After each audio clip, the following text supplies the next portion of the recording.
नमस्कार दोस्तों, हमारे YouTube चैनल पूजा पाठ कथा कहानी में आपका स्वागत है। आज हम लोग इस वीडियो में जानेंगे कि स्त्री ऐसा कौन सा पाप करती है जिसके कारण उसे नरक का दुख भोगना पड़ता है।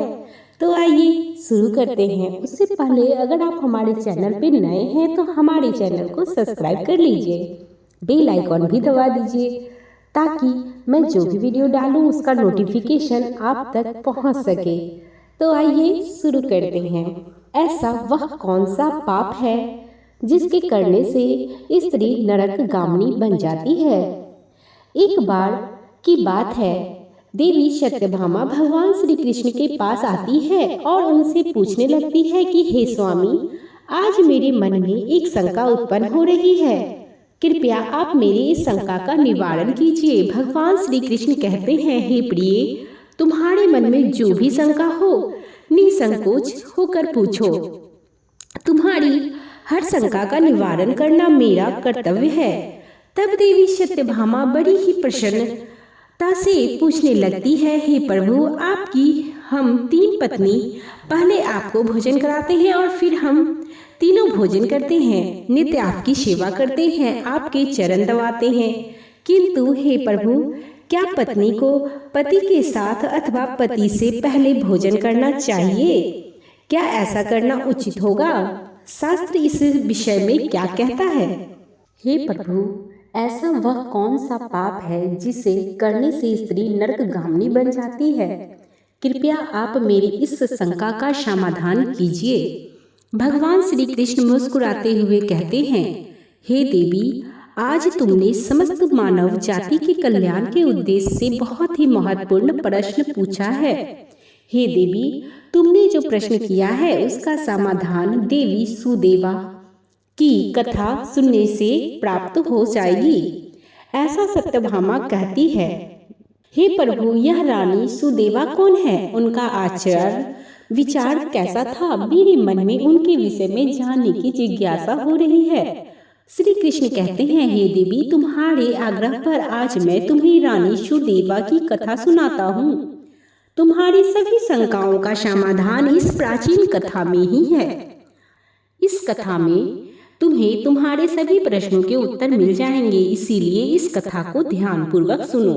जो भी मनुष्य इस कथा को ध्यान पूर्वक सुनता है और इसका प्रचार करता है वह सौभाग्यशाली बनता है, उसे कभी नरक की प्राप्ति नहीं होती है। फिर देवी सत्यभामा कहती है, हे स्वामी, मैं इस कथा को अवश्य ध्यान पूर्वक सुनूंगी, कृपया आप इस कथा को कहिए। भगवान श्री कृष्ण कहते हैं, सत्यभामा, फिर सुनो इस कथा को। प्राचीन काल में अयोध्यापुरी में महाराज इक्ष्वाकु राज्य करते थे। वे धर्म का पालन करने वाले गुणवान, चरित्रवान और अत्यंत कुशल सम्राट थे। उनका विवाह काशी नरेश की पुत्री सुदेवा के साथ हुआ था। सुदेवा सत्य का व्रत पालन करने में तत्पर, गुणवान, चरित्रवान और महान पतिव्रता थी। महाराज इक्ष्वाकु पुण्यात्मा थे। उन्होंने अनेक यज्ञ तथा अनेक पुण्य के कार्य किए थे।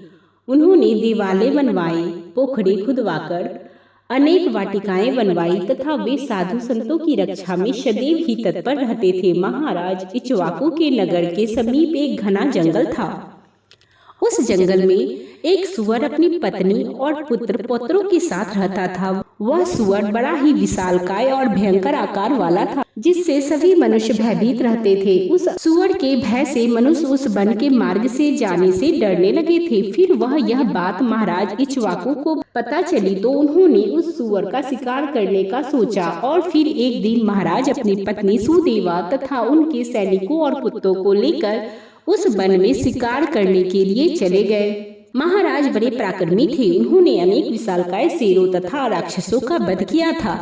इसीलिए वे इस भयंकर सुअर से नगरवासियों की रक्षा करने के लिए उस वन में उस सुअर का शिकार करने के लिए आ गए। जब उस भयंकर आकार वाले सुअर ने महाराज को वन की तरफ आता हुआ देखा तो वह सुअर अपनी पत्नी से कहने लगा कि प्रिय, देखो, यह कौशल देश के महाराज सम्राट इक्ष्वाकु हैं। वे महापराक्रमी तथा महातेजस्वी हैं और वे इस वन में मेरा शिकार करने के लिए आ रहे हैं। उनके साथ बहुत से कुत्ते और अस्त्र शस्त्र हैं। इसमें तनिक भी संदेह नहीं कि वे मुझ पर ही प्रहार करेंगे। महाराज बड़े पुण्य आत्मा हैं, यह राजाओं के भी राजा हैं, समस्त विश्व इनके अधीन है। हे प्रिय, मैं तुम सबकी रक्षा करने के लिए अपना पराक्रम दिखाता हूँ। महाराज के साथ युद्ध करूंगा। अगर युद्ध में मैंने उनको पराजित कर दिया तो तीनों लोकों में मेरी कीर्ति हो जाएगी, और यदि मैं उनके हाथों से मारा गया तो मुझे इस असुर के जन्म से छुटकारा मिलेगा और मैं विष्णु लोक को चला जाऊंगा। मेरे पिछले जन्म के पाप के कारण ही मुझे सुअर का जन्म प्राप्त हुआ है। हे प्रिय, तुम मेरा मोह छोड़कर हमारे पुत्र और पुत्रों को लेकर पर्वत की गुफा में चली जाओ। अब समय आ गया है कि मैं अपने पूर्व जन्मों के पापों से मुक्त हो जाऊं। जब महाराज के बाण मेरे शरीर को घायल कर देंगे तो एक एक बाण से मेरे पूर्व जन्म के पाप नष्ट हो जाएंगे। फिर उस सुअर की पत्नी बोलने लगती है, हे नाथ, हमारे बच्चे अब आपके ही पराक्रम और साहस के कारण इस वन में निर्भय होकर विचर रहे हैं, कोमल कोमल फूलों का आहार ग्रहण करते हैं। आप ही के कारण उन्हें शेर, सियार आदि जंगली जानवरों का भय नहीं है, क्योंकि आप ही उनकी रक्षा करते हैं। आपके भीषण रूप को देखकर कोई भी शिकारी हमारा शिकार करने के लिए इस वन में नहीं आता है। अगर आपकी मृत्यु हो जाएगी तो फिर मेरी और हमारे पुत्रों की रक्षा कौन करेगा? आपके बिना हम असहाय हो जाएंगे। पति के बिना मेरा क्या होगा? उत्तम सुवर्ण के गहने आभूषण वस्त्र पहनकर भी कोई भी स्त्री पति के बिना शोभा नहीं पाती। पति से ही स्त्री को सौंदर्य और सौभाग्य प्राप्त होती है। आपके बिना मेरा जीवन भी नष्ट हो जाएगा। हे नाथ, हे प्राणेश्वर, आपके बगैर मैं जीवित नहीं रह सकती। हे नाथ, मैं सच सच कहती हूँ, आपके साथ यदि मुझे नरक में भी डाल दिया जाए तो मैं खुशी खुशी आपके साथ चली जाऊंगी। इसीलिए आप महाराज के सामने मत जाइए, आप भी हमारे साथ पर्वत के कंदरों में चलिए। हम वहीं छिपकर बैठ जाते हैं। आप जीवन की इच्छा छोड़कर अपनी पत्नी और पुत्र को अकेला छोड़कर जा रहे हैं, इससे आपको क्या लाभ होगा? फिर वह सुअर कहता है, हे प्रिय, तुम वीरों के धर्म को नहीं जानती हो, इसीलिए ऐसा कह रही हो। यदि शत्रु वीरों को ललकारता है, युद्ध के लिए निमंत्रण देता है, तो वीर पुरुष को लोभ और भय से कायर की भांति ऐसे छिपकर नहीं भागना चाहिए। ऐसे पुरुष को 1000 युगों के लिए कुंभी पाक नरक में डालकर पकाया जाता है। वीर पुरुष अगर शत्रु का सामना करता है और लड़ते लड़ते वीर गति को प्राप्त होता है तो उसे मृत्यु के बाद दिव्य लोकों की प्राप्ति होती है। आज महाराज इक्ष्वाकु हमारे पास युद्ध के लिए आए हैं। वे हमारे अतिथि हैं और अतिथि का अनादर नहीं करना चाहिए, अतिथि का आदर करना चाहिए। अतिथि का अनादर साक्षात भगवान विष्णु का अपमान होता है, इसीलिए उनके साथ युद्ध करना मेरा कर्तव्य है। फिर वह सुअर की पत्नी बोलती है, हे प्राणनाथ, ठीक है, यदि आप महाराज के साथ युद्ध करना चाहते हैं तो मैं भी आपके साथ रहकर आपका पराक्रम देखूंगी। इतना कहकर उस सुअर की पत्नी ने अपने पुत्रों को बुलवाकर कहा, हे पुत्रों, मेरी बात सुनो। आज युद्ध भूमि में अतिथि आए हैं, उनका सत्कार करने के लिए और उनसे युद्ध करने के लिए तुम्हारे पिता जा रहे हैं और उनके साथ मैं भी जा रही हूँ। इसीलिए तुम सभी अपने भाइयों को लेकर पर्वत की गुफा में जाकर छिप जाओ। महाराज इक्ष्वाकु बड़े बलवान हैं, वे इस युद्ध में हमारा संहार कर डालेंगे, इसीलिए तुम लोगों यहाँ से भाग जाओ और अपने प्राण बचाओ।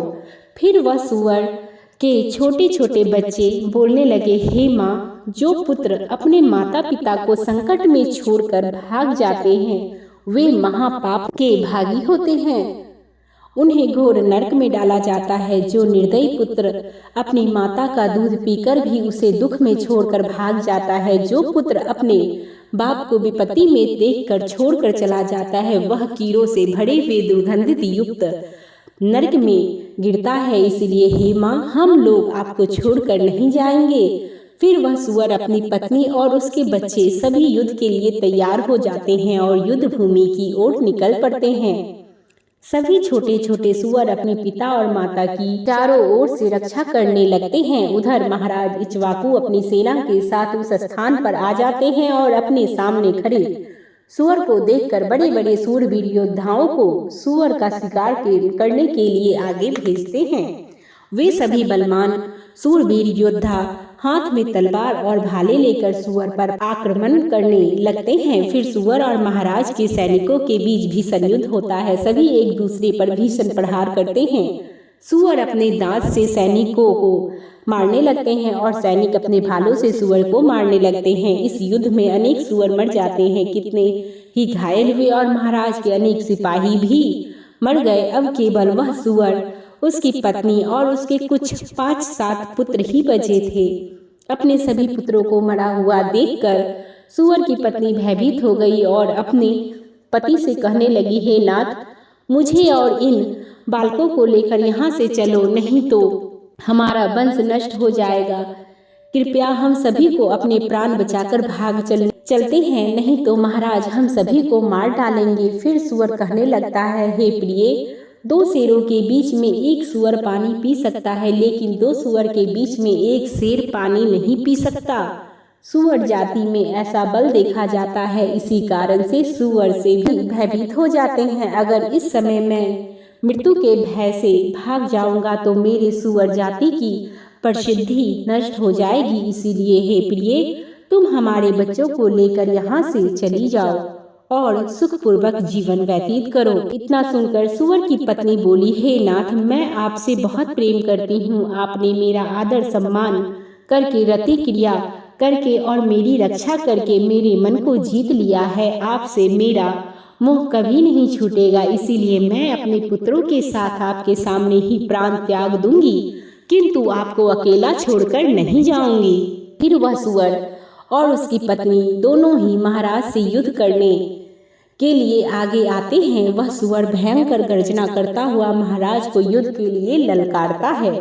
वह सुअर उसके सामने आए बड़े बड़े वीर योद्धाओं को अपने दांतों से तिनके की भांति उठाकर फेंकने लगता है। अपने सैनिकों को मरता हुआ देखकर महाराज को क्रोध आ जाता है और वे अपना धनुष निकालकर उस सुअर पर बड़े वेग से पराक्रम करके आक्रमण करते हैं। महाराज का एक बाण तीव्र गति से आकर उस सुअर के शरीर में घुस जाता है और वह सुअर जमीन पर गिर जाता है। फिर महाराज उस पर प्रहार करते हैं और सुअर को मार डालते हैं। सुअर के मरते ही उसके प्राण निकलते हैं और विष्णु लोक को चले जाते हैं। फिर महाराज के सैनिक अपने हाथ में भाला लेकर उस सुअर की पत्नी को मारने के लिए उसकी ओर जाने लगते हैं। सुअर की पत्नी अपने बच्चों के सामने खड़ी हो जाती है और बच्चों से कहती है, बच्चों, मैं जब तक यहाँ पर खड़ी हूँ, तुम यहाँ से भाग जाओ। सुअर का बड़ा बेटा बोलता है, हे माता, अपने प्राणों के भय से मैं आपको मरने के लिए छोड़कर कैसे भाग जाऊं? अगर मैं ऐसा करूं तो मुझ पर धिक्कार है। मैं युद्ध में शत्रु को परास्त करूंगा।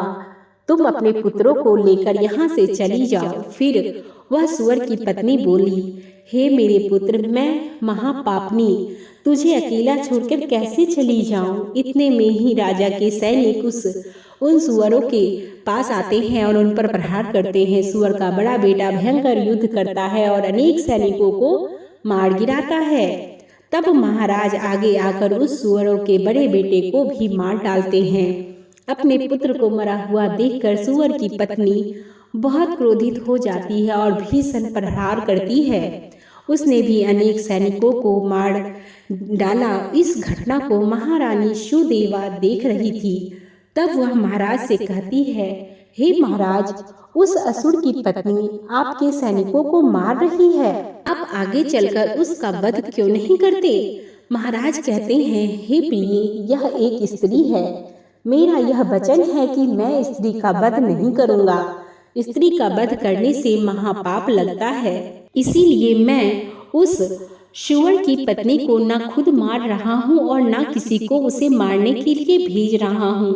मुझे स्त्री का वध करने में बड़ा भय लगता है। इतना कहकर महाराज चुप हो गए। फिर महाराज की सेना में भार्गव नाम का एक बलवान सिपाही था। उसने उस सुअर की पत्नी पर प्रहार किया और उसे जमीन पर गिरा दिया। सुअर की पत्नी मूर्छित होकर जमीन पर गिर पड़ी और लंबी लंबी सांसें लेने लगी। जब रानी सुदेवा ने उस सुअर की पत्नी को धरती पर बेहोश अवस्था में देखा तो उन्हें उस पर बड़ी दया आ गई। उन्होंने ठंडा जल उस सुअर की पत्नी के मुख में डाला और फिर उसके सारे शरीर पर डाला, जिससे उस सूअर की पत्नी को होश आया।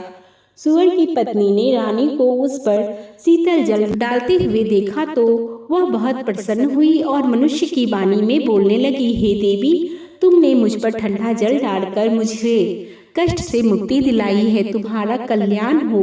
सूअर की पत्नी के ऐसे वचन को सुनकर रानी सुदेवा को बड़ा आश्चर्य हुआ। वह सोचने लगी कि यह तो आज मैंने बड़ी विचित्र बात देखी। यह सूअर की पत्नी तो मनुष्य की वाणी में सुंदर और स्पष्ट संस्कृत बोल रही है। फिर रानी ने उस सूअर की पत्नी से कहा, हे भद्रे, तुम कौन हो? तुम्हारा क्या परिचय है? पशु होकर भी तुम मनुष्य की वाणी में बोल रही हो। तुम मुझे तुम्हारे पूर्व जन्म का वृत्तांत सुनाओ। किस कारण से तुम सूअर की पत्नी बनी? फिर वह कहने लगती है, हे देवी, मेरे पति ने पिछले जन्म में गुरुजनों का अपमान किया था, इसी कारण से उन्हें सूअर का जन्म प्राप्त हुआ था। मैं आपको मेरे पूर्व जन्म की कहानी बताती हूँ। हे देवी, कलिंग नाम के देश में त्रिपुर नाम का एक सुंदर नगर था। उस नगर में वसुदत्त नाम के विद्वान रहते थे। मैं उसी वसुदत्त ब्राह्मण की पुत्री हूँ। उन्होंने मेरा नाम सुकन्या रखा था। उस समय उस नगर में मेरे जितनी सुंदर स्त्री कोई और नहीं थी। अपने सौंदर्य और रूप के घमंड में मैं उन्मत्त हो गई थी। मेरी मुस्कान बड़ी मनोहर थी। जब मैं जवान हुई तो मेरा सुंदर रूप और जवानी देखकर मेरी माता को बड़ा भय लगने लगा। वो मेरे पिता से कहने लगी, हे नाथ, अपनी कन्या जवान हो चुकी है, उसका विवाह क्यों नहीं कर देते? इसे शीघ्र ही किसी वर को सौंप दीजिए। फिर वह ब्राह्मण बोला, हे कल्याणी, मैं अपनी पुत्री का विवाह उसी पुरुष के साथ करूंगा जो विवाह के बाद मेरे घर में रहने को तैयार हो जाए। सुकन्या मुझे बहुत प्रिय है, मैं इसे अपने आंखों से दूर नहीं होने देना चाहता। फिर एक दिन शिव शर्मा नाम के जवान विद्वान ब्राह्मण मेरे द्वार पर आ गए। मेरे पिता उसके ज्ञान और कुशलता को देखकर बहुत प्रसन्न हुए और उसे मुझसे विवाह करने के लिए पूछ लिया। फिर मेरे पिता ने उस शिव शर्मा ब्राह्मण से मेरा विवाह करा दिया और वे हमारे साथ ही हमारे घर पर रहने लगे। परंतु मैं अपने माता पिता से लाड़ प्यार से बिगड़ चुकी थी, अपनी विवेक शक्ति खो चुकी थी। मैंने कभी अपने पति को की सेवा नहीं की, कभी उनके चरण स्पर्श नहीं किए। मैं सदा उन्हें क्रूर दृष्टि से देखती थी, उनका अपमान करती थी, उन्हें नाम लेकर पुकारती थी, उनके भोजन से पहले भोजन कर लेती थी। मैं अपने पति से ही खुद को भोजन परोसवा लेती थी। मैं अपनी मर्जी से स्वच्छंद होकर यहाँ वहाँ घूमने लगती थी और बात बात पर अपने पति का अपमान करती थी। शिव शर्मा बहुत ही शांत स्वभाव के थे। उन्होंने मुझे अनेक दिनों तक सहन किया और फिर एक दिन वे अत्यंत दुखी होकर मुझे छोड़कर चले गए। मेरे पति के जाते ही मेरे पिता बहुत दुखी होकर कहने लगे कि हे प्रिय, सुनो, हमारे दामाद हमारी पुत्री को छोड़कर चले गए हैं। हमारी पुत्री ही पाप चारनी थी, दामाद तो विद्वान थे। मैं क्या जानता था कि हमारी पुत्री सुकन्या दुष्ट और कुल नाशनी होगी। फिर मेरी माता बोली, हे नाथ, हमारी पुत्री आप ही के लाड़ प्यार से बिगड़ गई है। इसे सही राह पर लाने के लिए आपको ही कुछ करना होगा। पिता के घर में रहने वाली कन्या दुराचारी बन जाती है, इसीलिए कन्या को कभी घर में नहीं रखना चाहिए, उसे उसके पति के पास ही रहना चाहिए। हमारी कन्या बहुत दुष्ट और पापनी है, आप इसका त्याग करके इसे इसके पति के पास भेज दीजिए। इस प्रकार माता के वचन को सुनकर मेरे पिता बहुत क्रोधित हुए और मुझे कहने लगे, हे दुष्टा, हमारे कुल के कलंक लगाने वाली दुराचारी, तेरे ही कारण शिव शर्मा हम सबको छोड़कर चले गए। इसीलिए तेरा पति जहाँ पर है तू वहीं चली जा, अथवा तुझे जो स्थान अच्छा लगे वहाँ पर चली जा। फिर मैं अपने घर को छोड़कर चली गई। बाहर जाने पर मुझे लोग उल्टा, पापनी, दुराचारिणी कहकर संबोधन करने लगे। इसीलिए मैं अपने पति को ढूंढते हुए वन में चली गई।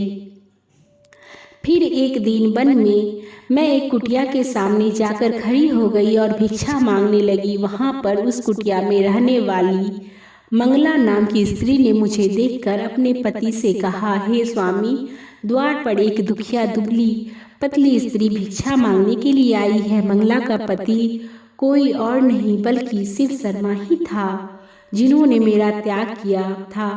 मुझे देखकर उन्होंने मुझे पहचान लिया और अपनी पत्नी से कहने लगे, हे प्रिय, यह मेरी पहली पत्नी सुकन्या है, जो मुझे बहुत प्रिय थी। इसीलिए तुम इसका आदर सत्कार करो और इसे अपने घर में स्थान दो। फिर मंगला ने अपने पति की आज्ञा का पालन करते हुए मुझे घर के अंदर बुला लिया और मुझे पहनने के लिए वस्त्र दिए। एक दिन मैं बैठकर मंगला के अच्छे स्वभाव का और मेरे दुष्ट स्वभाव का विचार करने लगी और मुझे बड़ा दुख होने लगा।